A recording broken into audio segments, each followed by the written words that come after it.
Hello বন্ধুরা, welcome to our channel. তো তোমরা সবাই কেমন আছো? আশা করছি ভালো আছো, সুস্থ আছো। আমি মোটামুটি ভালোই আছি। কালকে থেকে মানে শরীরটা এত খারাপ ছিল, কালকে হচ্ছে প্রচণ্ড মানে পেটে ব্যথা করছিল, বমি হয়েছে, আর শরীরটা তেমন একটা ভালো না। সারা গা হাত পা মনে হচ্ছে ব্যথা আর জ্বর জ্বর আসছে। তো আজকে হচ্ছে শুক্রবার, আর উঠে দেখি মা রান্না করছিল। অনেকটাই লেটে উঠেছি, প্রায় 8টার দিকে উঠেছি। মা রান্না করছিল, মা সোনাইকে নিয়ে একটু বেরোলো, মানে বাইরের দিকে ঘুরতে নিয়ে গেছে। আর এখানে খিচুড়ি বসিয়েছে। আজকে হচ্ছে ডালিয়ার খিচুড়ি হয়েছে, ভাতও হয়েছে, আর সবজি সব কাটা হয়ে গেছে। দুপুরের জন্য এখনও রান্নাবান্না হয়নি। আজকে তো শিবরাত্রি, তো কারা কারা শিবরাত্রি করছে অবশ্যই কমেন্টে জানিও। আর আমি তো পারবো না, কারণ হচ্ছে সোনাই এখন ছোট, ওকে রেখে তো করতে যেতে পারবো না। তো সেই জন্য আজকে এমনি নিরামিষই খাবো। তো এখানে হচ্ছে ডালিয়ার খিচুড়ি, আর খিচুড়িটা তখনও হয়নি, দাদাভাই চলে গেছে দোকানে। ওকে একটুখানি হচ্ছে ম্যাগি করে দিয়েছে, ম্যাগিটা নিয়ে চলে গেছে দোকানে। আর দুপুরবেলা বাড়ি আসবে, স্নান করে যায়নি, জল আসেনি তখনও, ওই জন্য জল ছিল না বলে স্নানটা করে যায়নি। তো বাড়িতে এসে স্নান করবে আর দুপুরবেলা খেয়ে দিয়ে একেবারে যাবে। আর আজকে আবার হচ্ছে মায়েদের মানে টিকিট করার আছে, দিদিদের ওখানে যাবে বলেছিলাম, তো ব্যাঙ্গালোরে। তো সেখানে যাবে, কিন্তু আজকে হচ্ছে যদি মানে আজকে টিকিটটা কাটবে, আজকে যদি টিকিটটা হয়ে যায় তাহলে বিকেলে মারা চলে যাবে। আজকে বিকেলে বেরিয়ে যাবে, দিদিদের ওখানে গিয়ে থাকবে, থেকে ওখানে পরের দিন সকালবেলা ট্রেন ধরবে। তো আজকেই সব মানে ব্যাগ ট্যাগ গোছগাছ করতে হবে। তো চলো দেখতে থাকো ব্লগটা, আর সাথে থাকো, অনেক কিছুই তোমাদের সাথে শেয়ার করব আজকে। চলো। তো এদিকে ডালিয়ার খিচুড়িটা মোটামুটি হয়ে এসেছে, আর আজকে সকালবেলা ডালিয়ার খিচুড়িও করেছে, ভাতও করেছে। এদিকে দেখো ভাত হয়ে গেছে। আর কি কি তরকারি রান্না হচ্ছে সেগুলো তোমাদেরকে একটু দেখিয়ে দিই। এখানে শাক ভাজা হয়ে গেছে, আর এখানে হচ্ছে বড় আলু কেটেছে, মাছ রান্না করবে। এখানে হচ্ছে 5 রকম সবজি কেটেছে, ভাজা করবে বলে, ডালিয়ার খিচুড়ির সাথে খাবে বলে, কিন্তু এখন হবে না। আর এখানে পাঁপড় ভেজেছে।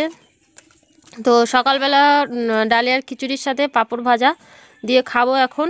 চলো সকালের খাওয়াটা খেয়ে নিই আগে, তারপরে দুপুরের কথা ভাবা যাবে। আর এখন হচ্ছে এই যে খিচুড়ি নিয়েছি, অল্প করে খিচুড়ি নিয়েছি আর পাঁপড় নিয়েছি, নিয়ে এখন বসবো খেতে। সোনাইকে একটুখানি খাইয়েছি, সোনাই বেশি খাচ্ছে না, ওই জন্য অল্প একটুখানি খাইয়ে দিয়েছে, আর আমি এবার খেয়ে নেব। তো আমি তো খিচুড়ি খেতে বসে পড়েছি, আর খিচুড়িটা খেয়ে নিই, তারপরে কি রান্নাবান্না হচ্ছে দেখাচ্ছি। আর অবশ্য কালকে রাত্রে শোল মাছ কাটা হয়েছিল, আমরা খেয়েছিলাম রাত্রেবেলা। আর এখন তো খাবো না, আজকে শিবরাত্রি, ওই জন্য মাছ খাবো না। আর কিছু মাছ রাখা হয়েছিল অল্প কিছু, দাদু দিদা আসবে বলে সকালবেলা, মাসিও আছে, তো সেই জন্যই মানে রাখা হয়েছিল, আজকে রান্না হবে। আর এদিকে দেখো আমি গাজর ভেজে নিচ্ছি। গাজর হচ্ছে গাজরের হালুয়া করব। আগে একদিন মা করেছিল, তো সেটা তোমাদের সাথে শেয়ার করতে পারিনি, তো খুব সুন্দর বানিয়েছিল। আজকে দেখি আমি বানাচ্ছি কেমন হয়। এখানে গাজরটা একটুখানি সাদা তেল দিয়ে ভেজে নিয়েছি, অবশ্য ঘি দিয়ে ভাজতে হয়, তো ঘিটা নেই, ওই জন্য সাদা তেল দিয়ে অল্প একটুখানি ভেজে নিয়েছি যাতে কাঁচাটে গন্ধটা চলে যায়। তো সেরকমভাবেই আমি গাজরটা ভেজে নিয়ে একটুখানি জল দিয়ে দিয়েছি। আর এর মধ্যে এবারে দিয়ে দিচ্ছি গুঁড়ো দুধ। এটা তোমরা লিকুইড দুধ দিয়েও বানাতে পারো, তো আমি গুঁড়ো দুধটাই দিচ্ছি। গুঁড়ো দুধটা দিয়ে জলের সঙ্গে ভালো করে মিশিয়ে নিচ্ছি। আমি জল দেওয়ার সাথে সাথে গুঁড়ো দুধটা দিচ্ছি, যেহেতু গরম জলের মধ্যে দিলে যদি দলা পেকে যায়, ওই জন্য আমি এইভাবেই দিয়ে দিচ্ছি। দিয়ে কিছুক্ষণ আমি ফুটিয়ে নেব। আর আগেই গুঁড়ো দুধটা দিতে হবে, ওই জন্য বললাম লিকুইড দুধ তোমরা দিতে চাইলে দিতেও পারো, লিকুইড দুধটাও দিলেও হবে। তো এইভাবে আমি গুঁড়ো দুধটা মিশিয়ে নিয়েছি। এবারে হচ্ছে কিছুক্ষণ আমি ভালো করে ফুটিয়ে নেব। আর এদিকে সিমাইয়ের পায়েসটাও করেছি, তো কালকে রাত্রেবেলা সিমাইয়ের পায়েস 1 প্যাকেট করেছিলাম, আর আজকে দাদু দিদা আসছে, ওই জন্য এই যে 1 প্যাকেট বানালাম। তো সিমাইয়ের পায়েসটা আগেই আমি বানিয়ে নিয়েছি, তো নর্মালি যেভাবে সিমাইয়ের পায়েস বানাই আমি সেভাবে বানিয়েছি, সেটা তোমাদের সাথে শেয়ার করলাম না। আর এই যে দেখো এদিকে গাজরের হালুয়াটা মানে দুধটা ভালো করে ফুটে উঠেছে, আর একটু একটু করে দুধটা কিন্তু কমে আসছে। তো এরকমভাবে একদম মানে দুধটাকে ফুটিয়ে একদম গাজরের সঙ্গে মিশিয়ে নেব। আর এই মতো অবস্থায় আমি একটুখানি কাজু কিশমিশ তো দিয়ে দেবো। তো কাজুটা আমি ওপর দিয়ে সাজাবো, ওই জন্য হচ্ছে একটুখানি চীনাবাদাম আর কিশমিশ দিয়ে দিলাম। দিয়ে ভালো করে নেড়ে চেড়ে আমি এটাকে মিশিয়ে নেবো। আর এদিকে দেখো দুধটা কিন্তু অনেকটাই মানে শুষে নিয়েছে গাজরটা। আর গাজরটা একদম মিহি করে যেহেতু কোচানো, ওই জন্য তাড়াতাড়ি সেদ্ধও হয়ে যাবে, অসুবিধা হবে না। একটুখানি 1 চিমটি মতো নুন দিয়ে দিলাম, যেটা মিষ্টিটাকে ব্যালেন্স করবে। তো এই যে দেখো মোটামুটি আমার হয়ে এসেছে প্রায়। এবারে আমি একটুখানি পরিমাণ মতো চিনি দিয়ে দেব, আর একটুখানি আমি বেশি পরিমাণেই চিনি দেব। তো নতুন বানাচ্ছি, কেমন হবে জানি না, অবশ্যই টেস্ট করে তোমাদের অবশ্যই জানাবো। এই যে পরিমাণ মতো আমি চিনি দিয়ে দিচ্ছি, তোমরা তোমাদের পরিমাণ মতোই চিনিটা দেবে, কারণ গাজর যতটা তত সেই পরিমাণে চিনিটা বুঝে শুনেই দেবে।